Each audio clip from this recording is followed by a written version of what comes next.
Very good morning, student. Class 11th. Student, in the last video, we have discussed about a double column cash book. There were a question is discussed. Today, some new question is front of you, so you can see. Okay student, तो question आपके सामने बेटा इसको आपको double column cash book में set करना है, cash column bank column में। तो कुछ ट्रांजेक्शन इसमें कैश के हैं, कुछ बैंक के हैं, तो थोड़ा आपको ध्यान से आइडेंटिफाई करना होगा।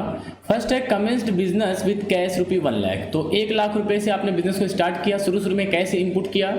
और सेकंड है open the current account in the central bank and deposit into bank 80,000। और इसी 1 लाख रुपए में से 80,000 ले जाकर के आपने बैंक अकाउंट में जमा कर दिया, मतलब एक अपना बैंक अकाउंट भी ओपन किया ताकि आपके ट्रांजेक्शन कैश और बैंक दोनों से चल सकें। फिर आगे के ट्रांजेक्शन में 50,000 जो है वो एडिशनल कैपिटल डाला है, और 50,000 एडिशनल कैपिटल में से भी क्या किया कि 40,000 सीधे बैंक में जमा कर दिया और 10,000 कैश में ही रखा। तो इस ट्रांजेक्शन को कैसे किस तरीके से हम सेट करेंगे, तो पहले सभी लोग फॉर्मेट बना लीजिए। प्रॉपर फॉर्मेट सबका रेडी होना चाहिए कॉपी पे। इस तरीके से डबल कॉलम कैश बुक का फॉर्मेट थोड़ा लेंदी है, लेकिन करना आपको यहाँ पे, ठीक है। तो चलिए स्टार्ट करते हैं बेटा। यहाँ पे लिख दीजिए cash book double column. First है कमेंस्ड बिजनेस विद कैश। तो आपको पता है कि अगर ओनर कोई पैसा देता है तो उसे कैपिटल बोलते हैं। ये जो अमाउंट है that will be called capital, तो ये कैपिटल ही बोला जाता है। तो चलिए ठीक है, रखते हैं। जनवरी 1 की डेट है, जनवरी 1 टू कैपिटल अकाउंट, कैश वाले में 1 लाख। Very good. सेकेंड है open the current account into bank and deposited into bank 80,000। तो एक करंट अकाउंट ओपन किया है और 80,000 जमा किया वहाँ पे। तो ये बेटा आपकी कंट्रा एंट्री बनेगी, क्योंकि आप इसी कैश में से, ये जो कैश गिवन है, इसी कैश में से 80,000 निकाल करके कहाँ जमा करेंगे, बैंक में जमा करेंगे। तो पहले आप अपने कैश में से 80,000 निकाल दीजिए, 80,000, और ये लिखेंगे कहाँ ट्रांसफ़र कर दिया, बाई बैंक। तो पेमेंट में दिखाएंगे कि भैया ये जो हमारा 80,000 थे इसको हमने कहाँ जमा कर दिया, बैंक में। और बैंक के पास 80,000 आ जाएगा, आपका अकाउंट ओपन हो गया है। और यहाँ लिखा जाएगा टू कैश। तो टू कैश अपोजिट चलता है, कंट्रा एंट्री में बताएगा आपको। तो टू कैश अकाउंट करके बैंक वाले में, और बैंक बाई बैंक करके अमाउंट कैश वाले में। मतलब यहाँ पे कैश से पैसा निकला और बैंक में गया। डेट क्या है, जनवरी 2। ये इस तरीके से कर लीजिएगा, जनवरी 2 एंड जनवरी 2 कंट्रा एंट्री। सेकेंड है बेटा, सेकेंड हो चुका। थर्ड है further capital means additional capital, अतिरिक्त पैसा डाला है 50,000 रुपये, और उस 50,000 में से तुरंत जो है 40,000 रुपये कहाँ जमा कर दिया, बैंक में। तो यहाँ आप लिखेंगे, चूंकि पैसा आ रहा है इनकमिंग, इधर ही लिखा जाता है, रिसीव साइड है ये। तो to capital, now again businessman given money to the business. तो टू कैपिटल अकाउंट के नाम से जो 50,000 उसने डाला उसमें से 10,000 कैश में ही रखा, और बाकी का 40,000 कहाँ जमा कर दिया, बैंक में। तो आप 40,000 यहाँ दिखा सकते हैं। इस एंट्री को चाहे तो आप 50,000 यहाँ पहले सबमिट करके भैया चलो ठीक है, कैश अकाउंट में हमने 50,000 रख दिया और इसमें से 40,000 लेकर के फिर बैंक में जमा कर। लेकिन बात वही पड़ेगी, इसलिए चूंकि ये ट्रांजेक्शन उसी दिन हुआ है तो 2 ट्रांजेक्शन करने की जरूरत नहीं है। सीधे सीधे टू कैपिटल करके 10,000 कैश में, 40,000 बैंक में रख दिया आपने। और ये ट्रांजेक्शन है जनवरी 3 का।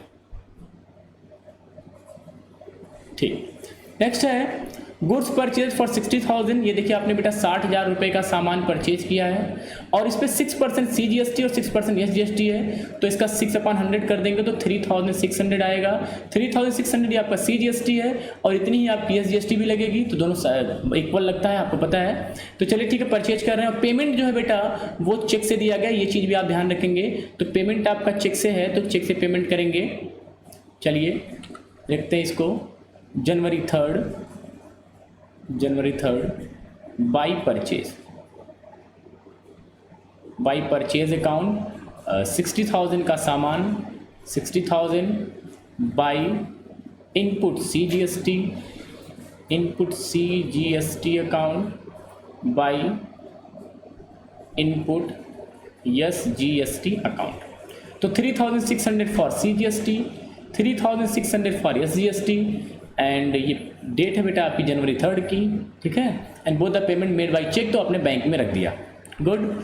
नेक्स्ट है सोल्ड गुड्स फॉर कैश 40,000। अब की बार आपने 40,000 रुपये का सामान सेल किया है, और इस 40,000 के सामान पे 6% GST लेंगे, तो 2,400 CGST एंड 2,400 SGST। तो चलिए रखेंगे इसको, कैसे रखेंगे, सेल के कंडीशन में पैसा आएगा, और ये पेमेंट जो आया है बेटा वो चेक के थ्रू आया। आप देख सकते हैं कि जो चेक आपको मिला है, इस चेक को आपने तुरंत का तुरंत इमीडिएटली डिपॉजिट इनटू बैंक कर दिया। तो चलिए यहाँ पे रखेंगे to sales to sales account, चूंकि पेमेंट सीधे सीधे आपने रखा है बैंक में भेज दिया है, तो टू सेल्स 40,000 40,000 का सामान, टू सेल के साथ लगता है आउटपुट CGST, तो to output CGST account, to output SGST account, 2,400 for CGST, 2,400 for SGST। और ये सेल की डेट है बेटा जनवरी 4। ठीक, next, sold goods to Ram on credit. अब आपने क्रेडिट में सामान किया है, आपको पता है कि उधार का जो ट्रांजेक्शन होता है, जो क्रेडिट का ट्रांजेक्शन होता है, वो कैश और बैंक कैश बुक में मतलब नहीं जाता है। ठीक है, क्योंकि इस कंडीशन में ना तो कैश आता है ना तो चेक आता है, तो you need not to enter that transaction in the cash book. अगली बात है कि आपने जो सामान सेल किया था वो 15,000 का सामान था, उसमें CGST SGST लगाई, चूंकि ये उधार था तो आपने इसको रिकॉर्ड नहीं किया। अगले दिन बेटा ये जो 10 जनवरी को आपको ये एक चेक मिला राम से, कितने का, 16,500 रुपये का, ये बात याद रखिएगा। 16,500 का आपको एक चेक मिला है 10 जनवरी को, लेकिन आपने जो है इस चेक को अभी बैंक में जमा नहीं किया। क्यों? क्योंकि आप देख रहे हैं 12 जनवरी को क्या लिखा है कि check received on 10 January deposit into bank. तो जो 10 जनवरी को आपको चेक मिला था वो चेक आपने जमा किया है 12 जनवरी को। तो 12 जनवरी को अब चेक आपको मिला था, 10 जनवरी को जमा किया 12 जनवरी को। तो पता है आपको, मैंने बताया बेटा कि अगर किसी भी चेक को आप रिसीव करते हैं और रिसीव करने के बाद 1-2 दिन रख करके जमा करते हैं तो वो किस फॉर्मेट में हो जाता है, चेक इन हैंड के फॉर्मेट में हो जाता है। तो अब ये चेक आप जमा करेंगे 16,500 रुपये का, तो सीधे सीधे टू चेक इन हैंड 16,500 आप सीधे सीधे जमा करेंगे कहाँ पे, बैंक में। और ये आपका है 12 जनवरी का। इसके पहले हुआ ये क्या बेटा, 8 को आपने सेल किया, फिर आपने जो है 10 जनवरी को रिसीव किया चेक, लेकिन जमा जो जिस दिन किया उसी दिन कैश बुक में जाएगा, इसलिए 12 जनवरी को टू चेक इन हैंड रखा गया। आगे है paid rent by cheque and CGST 6%, तो रख दीजिए पेमेंट कैसे करते हैं। और ये डेट है बेटा आपका ये रेंट वाला 15 को, तो 15 जनवरी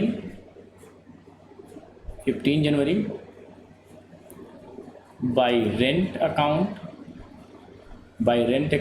4,000 पेमेंट आपका चेक से हुआ, आप देख सकते हैं चेक से पेमेंट हुआ ये, तो 4,000 बाय इनपुट CGST, पेमेंट के टाइम पे इनपुट ही यूज होता है, इनपुट CGST अकाउंट बाय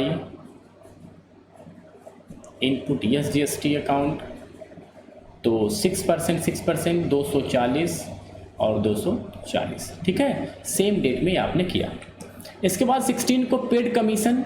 अब देखो बेटा यहाँ पे एक चीज़ ध्यान देंगे कि आपने जो कमीशन पे किया है वो कमीशन आपका है कितना, 11,200, और इसमें एक वर्ड बोला इंक्लूडिंग, मतलब हो सकता है कि कमीशन आपका 100, जो भी कमीशन उसको 100 मान लो, और इस 100 पे आपने 6% CGST लगाया, 6% SGST लगाया, और ये आपका पूरा कितना हो गया 112%, मीन्स 112% इक्वल टू आपने 11,200 का पेमेंट किया। आप ये कह सकते हैं कि सर जो हमने 11,200 रुपये दिया उसमें GST इंक्लूडेड है। इसका मतलब कि 100% जो कमीशन का रेट रहा होगा और उसमें 6% CGST 6% SGST किया, ऐसा होने पे 11,200 हुआ।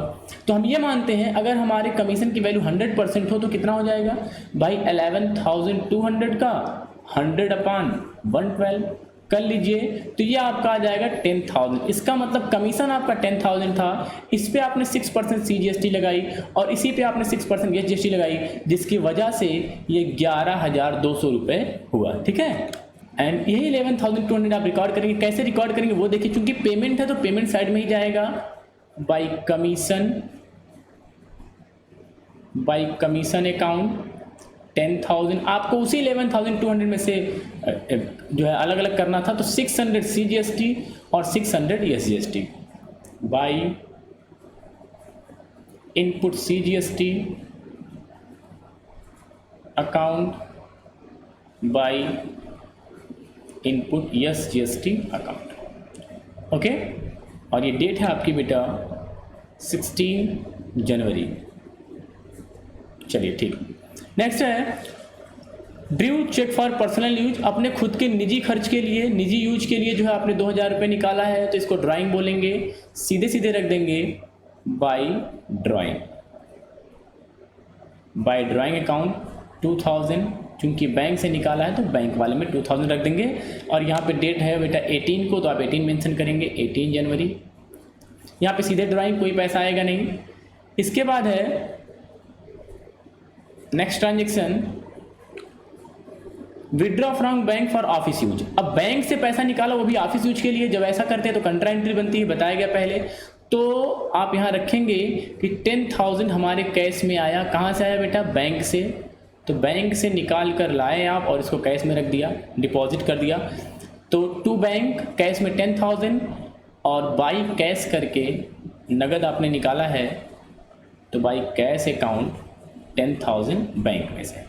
ठीक है बेटा, ये इस तरीके से। ठीक, नेक्स्ट।